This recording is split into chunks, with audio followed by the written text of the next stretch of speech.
আসসালামু আলাইকুম everyone, Naim moms কিচেনে আপনাদের সবাইকে জানাই স্বাগতম। আজকে আমি আপনাদের সাথে শেয়ার করব বিকেলের নাস্তার জন্য অল্প কিছু উপকরণ আর মাত্র ২টি ডিম দিয়ে খুবই ঝটপট তৈরি করে নেব মজাদার এগ বল। বিকেলের নাস্তা হিসেবে আমরা একটু ঝটপট নাস্তা তৈরি করতে পছন্দ করি। একদমই সহজ রেসিপি এগ বলস বা এগ স্ন্যাক্স তৈরি করে আপনাদেরকে দেখাবো। আশা করছি আমার আজকের রেসিপিটি আপনাদের কাছে ভালো লাগবে। আপনি যদি ইউটিউব থেকে আমার ভিডিওটি দেখে থাকেন তাহলে প্লিজ আমার চ্যানেলটি সাবস্ক্রাইব করে দিবেন। আর যদি ফেসবুক পেজ থেকে দেখে থাকেন তাহলে আমার পেজটি ফলো দিয়ে রাখার অনুরোধ রইল। কথা না বাড়িয়ে তাহলে চলুন আজকের রেসিপিটি শুরু করি। আজকে এই এগ বল বা এগ স্ন্যাক্স তৈরি করার জন্য আমি এখানে 2টি সিদ্ধ ডিম নিয়েছি। এই ডিমগুলোকে আমি একটা গ্রেটার দিয়ে গ্রেট করে নিচ্ছি।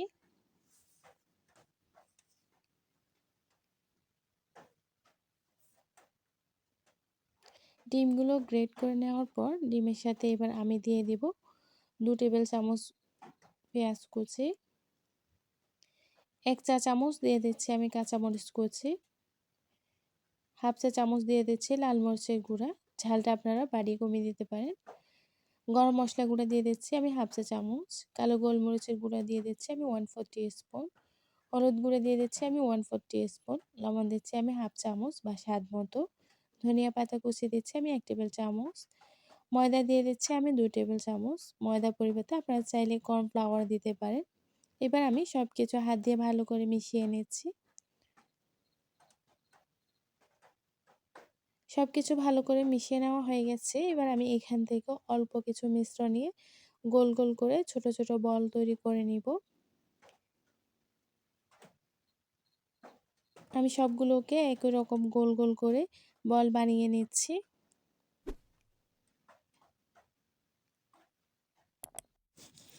সবগুলো বল বানিয়ে নেওয়ার পর এবার আমি একটা বাটিতে নিয়ে নিচ্ছি একটা ডিম। এখানে আমি দিয়ে দিচ্ছি খুবই সামান্য লবণ। এবার আমি ডিমটাকে ভালো করে ফেটিয়ে নেব। ডিমটা ভালো করে ফেটিয়ে নেওয়ার পর এবার আমি একটা করে বল ডিমে দিয়ে দিচ্ছি আর ডিমের সাথে ভালো করে কোটিং করে নিচ্ছি। ডিমের এই কোটিংটা ভালোভাবে হলে পরের কোটিংটাও ভালো হবে। পরের কোটিং করার জন্য আমি এখানে নিয়েছি ব্রেড ক্রাম্বস। এবার এই এগ বলটাকে আমি ব্রেড ক্রাম্বসের সাথে ভালো করে কোটিং করে নিব। ভালো করে কোটিং না করলে তেলে ভাজার সময় এটা ফেটে যেতে পারে। আপনাদের বোঝার সুবিধাতে আমি আরও একটি এগ বল কোটিং করে দেখাচ্ছি।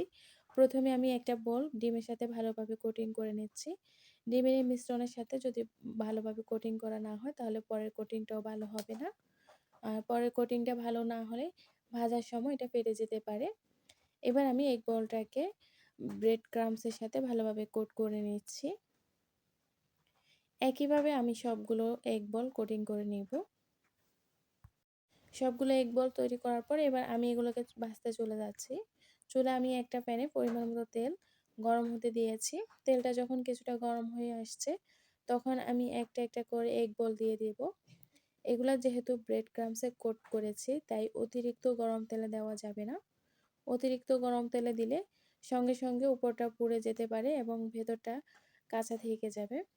তাই চুলার আঁচটা মিডিয়াম টু লোতে রেখে এগুলোকে এপাশ ওপাশ করে উল্টে পাল্টে ভেজে নিচ্ছি।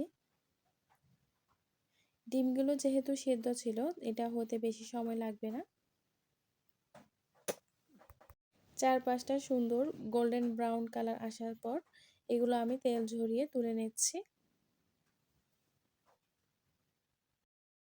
এগ বল বা এগ স্ন্যাক্স গরম গরম খেতে ভীষণ মজাদার। আপনারা চাইলে অবশ্যই বাসায় একবার হলেও বানিয়ে দেখবেন, আপনাদেরও ভালো লাগবে। ঝটপটভাবে বিকেলের নাস্তা হিসেবে এই রেসিপিটা একদমই পারফেক্ট। আশা করছি আমার আজকের রেসিপিটা আপনাদের কাছে একটু হলেও ভালো লেগেছে। আর ভালো লাগলে প্লিজ আমার চ্যানেলটি সাবস্ক্রাইব করে দিবেন এবং আমার ফেসবুক পেজটি ফলো দিয়ে রাখবেন। বিদায় নিচ্ছি আজকের মতো। ভালো থাকবেন সবাই। আসসালামু আলাইকুম।